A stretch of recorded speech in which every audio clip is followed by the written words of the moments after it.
بسم اللہ الرحمن الرحیم۔ السلام علیکم ورحمۃ اللہ وبرکاتہ۔ اذان کے بعد کی دعا۔ اللہم رب هذه الدعوة التامة والصلاة القائمة آت محمدا الوسيلة والفضيلة والدرجة الرفيعة وابعثه مقاما محمودا الذي وعدته وارزقنا شفاعته يوم القيامة إنك لا تخلف الميعاد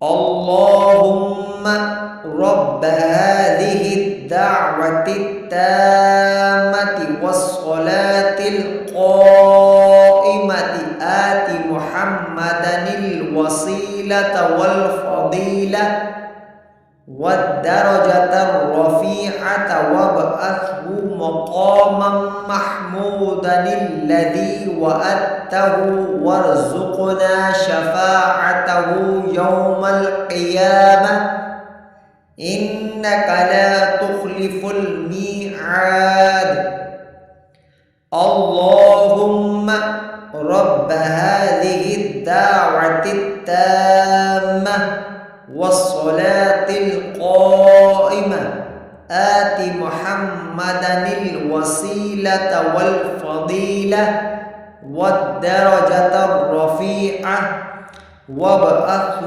مقاما محمودا الذي وعدته وارزقنا شفاعته يوم القيامة إنك لا تخلف الميعاد۔ ترجمہ: اے اللہ، اس دعوت کامل اور قائم ہونے والی نماز کے مالک، تو حضرت محمد صلی اللہ علیہ وآلہ وسلم کو وسیلہ اور فضیلت عطا فرما اور انہیں اس مقام محمود پر فائز فرما جس کا تو نے ان سے وعدہ فرمایا ہے، اور ہمیں قیامت میں ان کی شفاعت عطا فرما، بے شک تو اپنے وعدے کے خلاف نہیں کرتا۔ حوالہ حصن حسین۔ یہ دعا احادیث میں مختلف الفاظ کے ساتھ مروی ہے۔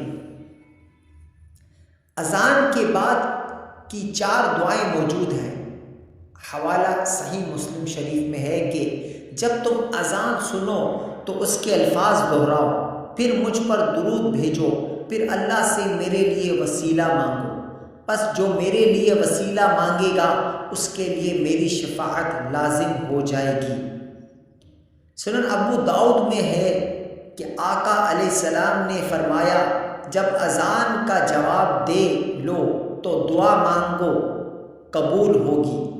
ان احادیث کی بنا پر اہل سنت اس دعا میں وَارْزُقْنَا شَفَاعَتَهُ يَوْمَ الْقِيَامَةِ یعنی ہمیں قیامت میں ان کی شفاعت عطا فرما بھی کہہ لیتے ہیں۔